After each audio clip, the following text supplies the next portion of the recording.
In this video, you will learn how to begin adjusting the universal settings on your digital portfolio website.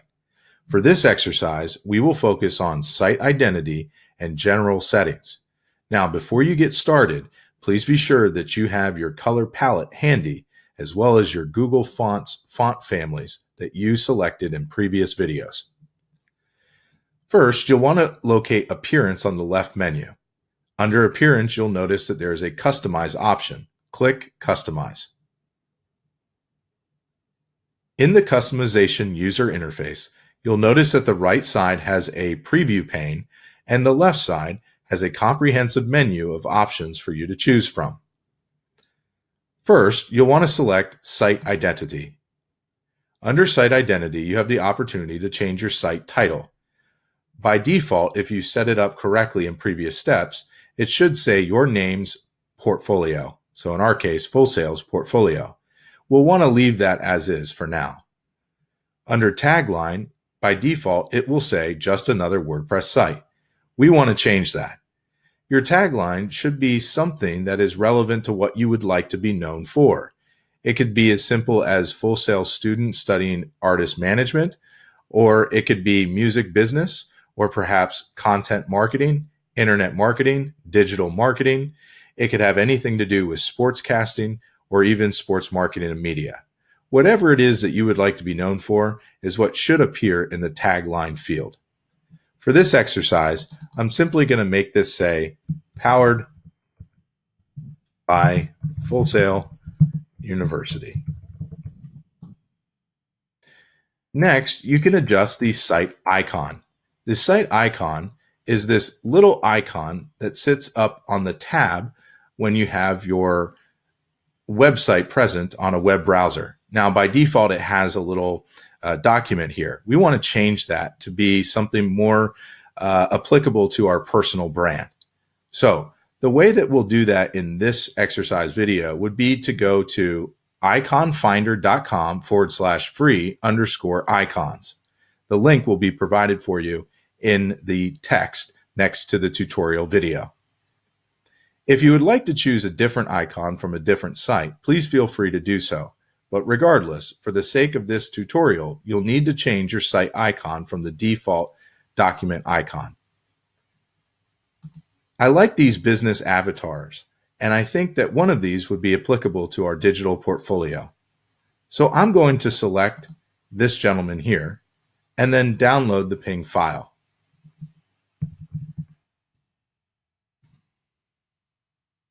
Now that it's been downloaded, we'll navigate back to our site. Click on Select Image. Here, you can upload that icon that we just downloaded. Select Files, locate the icon, and upload. Then select the blue Select button in the bottom right. Now you can see that the site icon has changed. You can also see what it looks like in practice up at the top. Since we've made changes, we'll want to make sure that we publish those changes by clicking the Publish button. Now our changes have been saved. Next, we'll hit the back arrow to go back to this main menu. From here, we'll want to locate General Settings.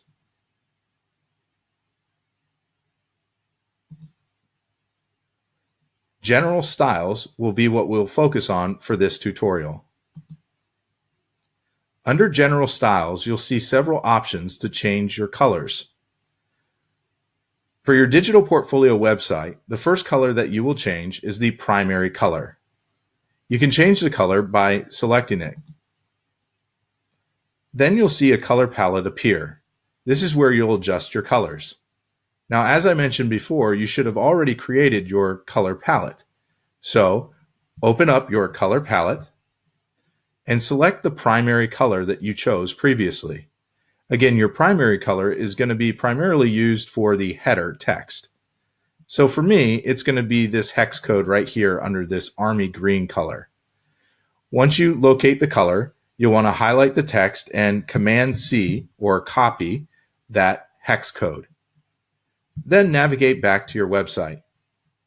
Here you could see that there is a hashtag for the hex code.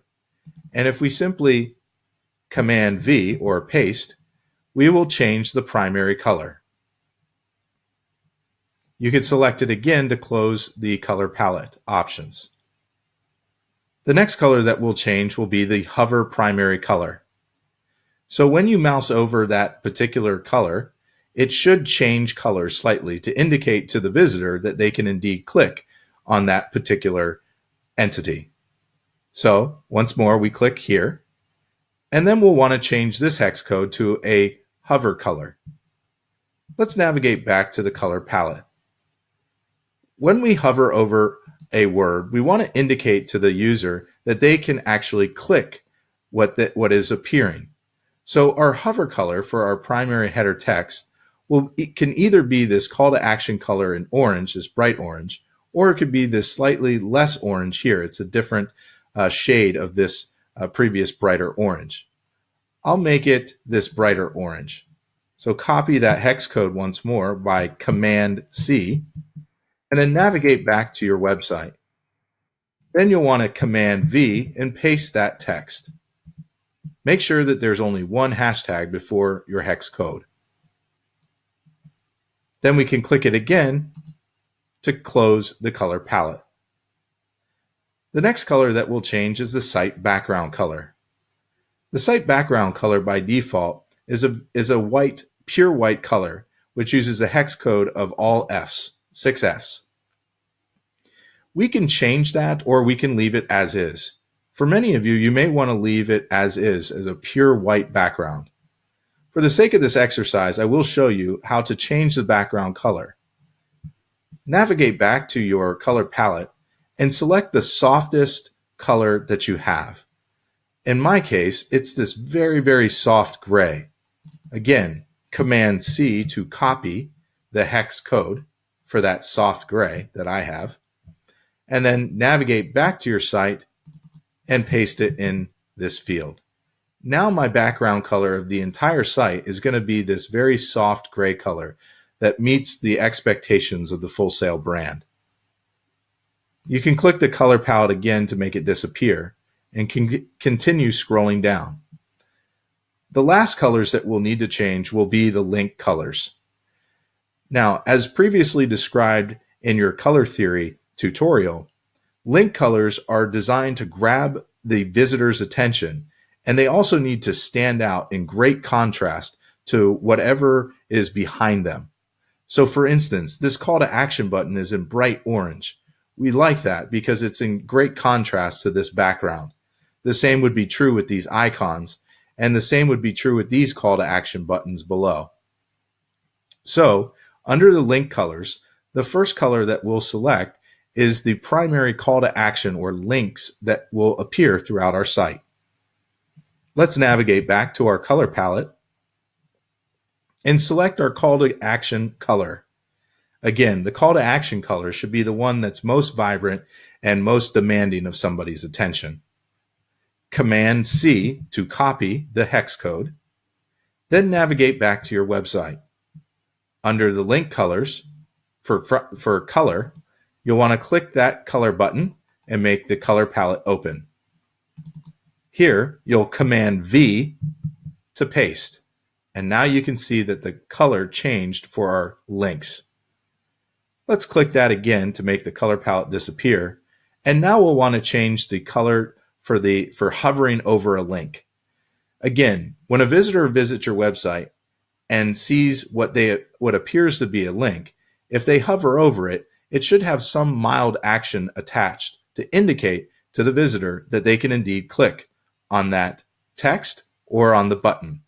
You'll notice here that when we hover over these buttons, they have a slight animation of color change. That color change draws the visitor's eyes to an action that they can take. So let's navigate back to the color palette. And usually when you change the colors for the links, it should be very slight. So again, in my color palette, I have a bright orange for a call to action. And then I have a slightly different shade of that orange right beside it. This hex code is what I'll use for the hover color links. Command C to copy, and then navigate back to your website. open up the color palette by selecting this color option here. And then in the hex field, you'll Command V to paste that color. Now you can see that both the color for the call to action, the links on your site, is a bright, well, in my case, will be bright orange. And then the hover text will be a slightly different color. And it'll appear when in text, it'll appear like this, where it goes from a bright orange to a softer orange, a bright orange to a softer orange throughout. Okay, since we've made changes, we have to make sure that we publish those changes by clicking the Publish button back up at the top. Click Publish. And now all of our changes have been made. And that is how you change the site identity options on your customization menu, as well as your general settings on your customization menu.